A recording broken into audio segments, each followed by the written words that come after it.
Hey everyone, welcome to Couch Talks at ATT&CKcon 4.0.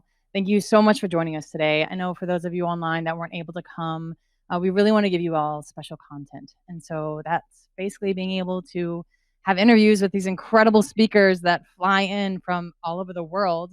Runa just got here from Singapore, which is such a long flight, and I so appreciate the amount of lack of sleep that you've had just to be here with us today. Thank you.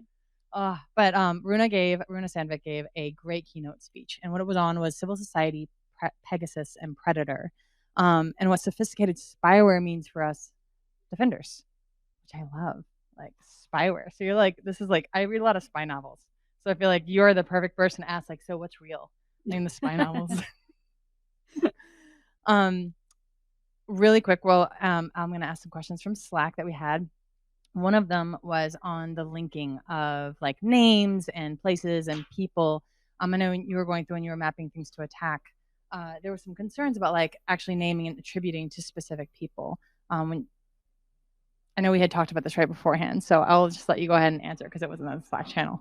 Yeah, so I think for attack, my sense is I think it's important to capture the spyware and the infection vectors. Historically, I don't know if I've seen attribution to a country or an agency within attack. And so while this is something that in some cases is captured by Citizen Lab and Amnesty in their reports, and it's captured in the data sets that I have spyware victims, it may be that the attribution just not fit within attack.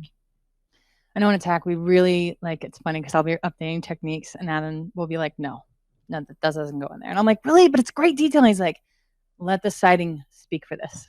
And so I know like a lot of times what we'll do is we'll write it in there and we'll give you the general picture, but the real thing that you actually want to look at is the citation because you can't fit everything into this tiny little web page. It's not going to be relevant. You're going to lose the relevancy of it. Exactly. So yeah. Now there was another question that was brought up in the room, specifically regarding the different type of platforms. Now I have my own thoughts because I'm the Mac OS and Linux person, but what are your thoughts regarding the mobile platform is just kind of one platform where iOS and Android is kind of lumped into one. What are your thoughts on that? I can see how we started there, but just like there is attack for enterprise, which is sort of fairly Windows heavy. There's attack for Mac OS. I think maybe it makes sense to have Android and iOS and not capture them as one in mobile. But at the same time, you do want to make sure that you can maintain them and update them. And right now, we're sort of at a point where the mobile matrix is lagging a bit behind enterprise. And so maybe there's a way to capture some of this as part of enterprise, or maybe just keeping Android and iOS together for now and sort of building out mobile so that it also does capture resource development and reconnaissance and sort of the attack vectors that we've seen leveraged by Pegasus and Predator. So I think that's always a struggle was reporting, right? Yep. And like lack of reporting. So like what do you think, like you had mentioned, which I so appreciate it. Like anyone that ever gives feedback on like what makes a good report, I really appreciate because I feel like we are all consumers, but not very often do you actually hear like on the other side of things, like how was my report yes. actually useful? Yep. So thank you so much for all of your guidance on that. But what would you say is one of the big blockers in mobile reporting right now, specifically for mapping to attack? I suspect that it comes down to, I think, two things. One is people don't necessarily really think about how the report will be used. They maybe think just like the immediate audience, but not the broader audience, or they write without thinking really about what it is that they're trying to achieve with the post, short of just like, hey, I analyzed a thing, now I'll write up the report and I'll just put it out there. Versus if you write a report on, say, a piece of malware for a specific purpose, that report isn't going to have longevity. People will read it. People will use it. I think combined with that, outside of the immediate attack community, I don't know if people know how to contribute or know that if they write about it and include certain information or certain details or capture it in a specific way, that in doing so, it is sharing with the community, it's having that purpose, it's achieving whatever effect, it's also contributing to the framework. And so I think educating the broader community about how to contribute, and that contributing could also just mean writing a blog post, I think would go a long way. I think your point is definitely driven home to that. In 2013, that zero click was reported, that the capability happened. And then 2020, it was finally seen and actually reported on how it was done. Yep. Like, how many years do you find that and even you also brought up that example in your talk about how a year had gone by since this wiretap had been installed, and then that was leveraged for a link. So do you find that that might also contribute to it, where it's something happens and then time passes and we automatically deprioritize things because we're like, well, no one's heard anything, it must not be a thing anymore. Yeah, I think that we do forget that it's there. I think, reading the 2016 report, being aware of the 2013 brochure that mentioned that like it has a zero click capability.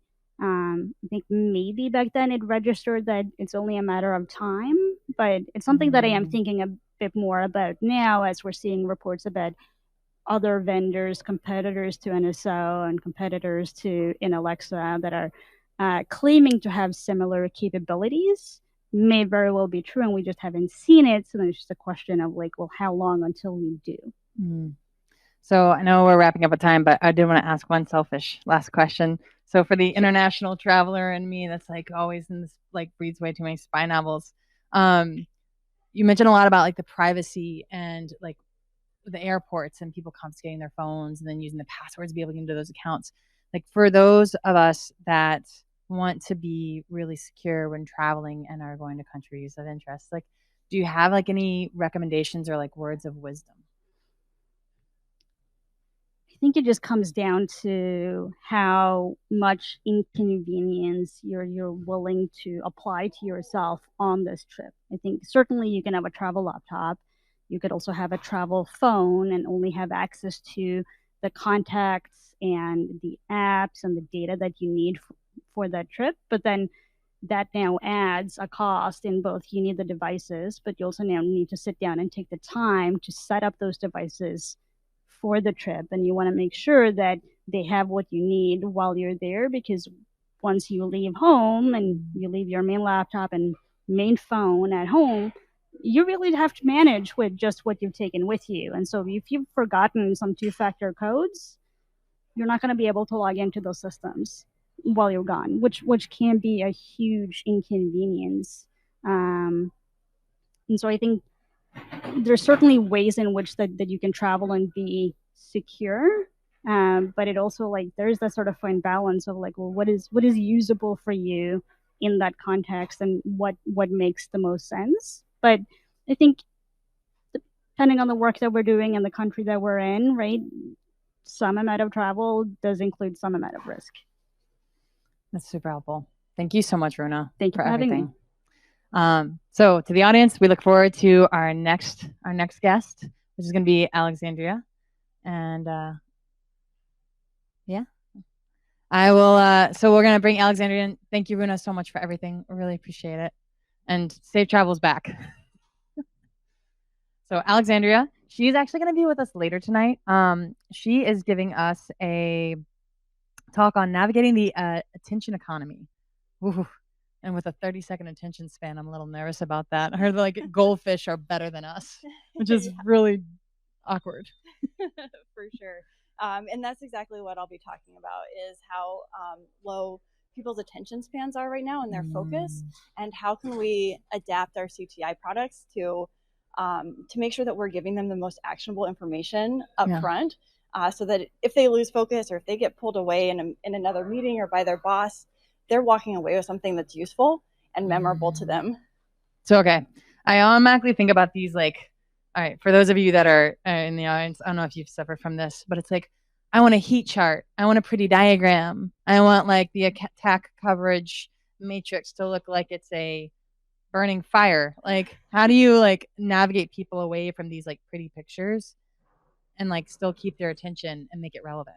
Well, actually, I do talk about, I think that we need to have more pretty pictures. I love that. I'm a fan. But pretty pictures that are useful, like infographics and items like that, where you can look at an infographic and get a ton of information in just a short amount of time versus having to like focus and read on a screen, which is sometimes a lot harder for people to do. So I think more graphics. That's not always easy. I don't think every CTI practice has a graphic designer on staff, but maybe we should. That's actually really fair and valid. Like, I'm a former artist, so I'm very a big fan of like pretty things are much easier to digest, especially when you're having to listen to a very dry topic. It's tricky. But what CTI products would you like, are there any that you really want to highlight from your talk that are like, these are what you kind of want to focus on? I don't really go into specific CTI products. I do talk a little bit about really thinking about your audience and making sure that you're catering your product to that specific audience. And I think that kind of goes back to a little bit of the conclusions from the keynote speaker today. But I don't go into specific products. I do give an example from a threat assessment that Palo Alto put out a couple months ago. And I even use an example of an infographic that I worked on a campaign I worked on from 2018. So a little bit dated, but I think it's a really cool example that the audience will see. So what it's like so since we are meeting before your talk, it's always a little tricky. But what's one thing that you kind of want people to like keep in mind? Like, what's a seed that you want to plant? So that way when they're watching your talk, that they'll be able to like keep an eye out and pay attention to like one thread. Yeah, I think that the biggest thing to keep in mind is kind of what you talked about right when I sat down, which is that a lot of people don't have a whole lot of focus, and they're getting pulled in different directions. And so really coming back to what's the one thing that you want them to walk away with if they don't get to the bottom of the report, and making sure that you're putting that information right up front and making it really easy to comprehend. I think as CTI professionals, we like spreading our research, and we want to share all of that research, but recognizing that our consumers might not always read to the end of the report. And so making sure that we're what we really want them to read is at the top of the product. And if there's ways that we can get them to keep scrolling, thinking about those engagement algorithms that all the social media companies use, we want them to keep scrolling on our reports as well and keep reading and keep moving on. So how can we better engage our audience? Oh, that's brilliant. I love that. Like bringing in the like social engagement of social media into CTI to be able to make it much more ingestible to where you can actually like linger into the report and allow yourself to kind of sink into the information and actually get to the bottom for the final conclusion. I can't wait because like I have to write blogs and I'm always like, no one cares about this, but I do. Like I'm like really passionate about this specific bottom paragraph that everyone's like, I fell asleep while reading your draft. And I'm like, oh. So I'll definitely be paying attention. So thank you so much.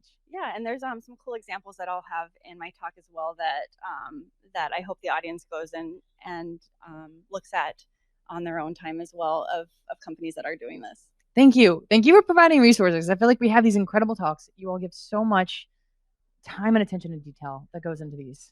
And then it's kind of like, okay, well, we want to know more. Right? There's a point of the talk. It's like, here's the framework you need and the perspective you need to be able to ingest this. And then, so thank you for giving the additional resources. Cause for me, like I'll go back and watch them and then I'll go and like click on the links and then I'll have a better understanding of it. So thank you. Yeah, of course. I think there's, it just like we were talking about with the pictures and the infographics that, I can say something up on the stage, but really being able to see it and see the examples is really helpful. It's very, very powerful. Well, thank you so much. I cannot wait for your talk later today. Thank you. Great talking to you. Pleasure. All right. So next up we have Phil Davies. Oh, come on in. Come on in. All right. So we got the art of communicating attack to the CFO. Yeah. So Thank you so much for coming to ATT&CKcon. Where are you coming from? So I'm from Hampshire in the UK. So it's a little way, and I got to spend some time here in DC yesterday doing some sightseeing. But yeah, just really happy to be here. What did you see? What sightseeing? I went to the Lincoln Memorial, the White House. Basically, did a giant tour. Walked about 100 miles. It feels like. Well, considering how many cookies we have at the conference, so for those of you that come to the conference in person, there's always cookies. Awesome. So, yeah, quite looking forward to that. So yeah, you'll have plenty of food here, which will be nice to like gain back all those burnt calories. Perfect. So tell us a little bit. I know that we're doing the interview prior to your talk because we really wanted the audience to be able to ask questions or be able to see you as a human, not just as a presenter, right? Which is really nice. Glad that came across. Yes. Can you give us like kind of a little quick synopsis of your talk, or like maybe some highlights that you really want to be able to drive home and reiterate? Yeah, okay. So when we're talking about communicating ATT&CK to the CFO, what I'm really wanting to get across is that we can use visualization to get the board level folk in the room and engaged with the conversation that we're having. So when we're asking for investment, we want to very much be able to describe some of the detail, but without showing the detail, if that makes sense. That makes sense. So very much using visualization techniques, which is something I've been fascinated with for ages. I want to be able to make it easy for everyone to have MITRE in their back pocket and to be able to understand the relationship between the techniques that an organization might be exposed to, but also the relevant threat actor groups that might be targeting you, and trying to see that overlap really. So that you can prepare and plan for your remediation strategies. So the board level is such a high level. You have a lot of non-technical people at that point, which you don't want them to be technical, right? They're a board. They have a totally different skill set. Correct. So when, like you mentioned visualizations, like what are some other ways that I guess, can you give me an example of like taking like an attack technique and like popping it into a visualization that would actually make sense to someone? Yeah. Okay. So without going into too much detail on what's going on in the session later on, there are different visualization solutions that you can use. That you might find in Power BI or Tableau or just open source solutions that help tell a different story with the data that you've got. So I'll be using Sankey diagrams predominantly throughout my presentation, and it's just a really nice way of showing flow. It's a nice way of showing the relationship between these techniques. What that does is visually it breaks away from the detail, and it allows people to understand the possibility of an impact, an impactful attack, like you're having your information ransomware, for example, to have your information exfiltrated, and to allow the board to see what they don't want to happen and why you're asking for things that are going to get in the way of that. Anytime I feel like you're asking for money, it's a different conversation than if you're just informing. That's right. And I think actually, I think you mentioned that the board are not technical, but increasingly what I'm finding is that they are technical, but we make it exclusive. We make it basically inaccessible. And so what I'm trying to do is bridge that gap. That's wonderful. How do you know how to come up with a story though? Like, how do you choose the story to tell? Well, I think you need to start with some questions. You need to have a hypothesis that you want to test. And then when you're looking at visualization, you're understanding the data set that you've got. You need to recognize that data is often not clean and it needs some work. Even MITRE, you've got some challenges in the fact that techniques are duplicate. You've got duplicate techniques that occur in multiple different tactics across the kill chain. So you need to be able to say, okay, what am I trying to show here? How are people going to be seeing the information to be able to make decisions and to get on the pitch with you to make those decisions? So when I'm looking at putting that together, I'm thinking, how can I put everything that I want to say on one slide? And I'm not trying to take away the need for a practitioner to be able to explain it. But what I want to be able to do is make that easy so that when people are half concentrating on you and half concentrating on the content, they sing together, that they work together. That they harmonize. That's actually a great analogy, like that they sing together and they harmonize and it actually flows. Is there anything, any seeds that you really want to plant for our audience? So like while they're watching your talk, they can kind of keep something in mind. Yeah, there's two things actually. Yes. Those came out really clear for me earlier. One was that Adam mentioned APT&CKcon 4.0. So grab a raffle ticket if you can spot that in my presentation. And the second one is that we've got Lauren coming up later this morning talking about how to improve your SOC capability. And in her session, without wanting to give anything away, there's also an APT group that also features on my presentation. So just a bit of luck that all happened together. I love that. I love that. I love it when all the talks tie together and there's like little Easter eggs. Well, that's awesome. Thank you so much. I really appreciate you. You're very welcome. Thank you so much. Yeah. All right. You as well. Well, that is all for our current session. Thank you all so much for joining us. And we look forward to seeing you guys on the next one.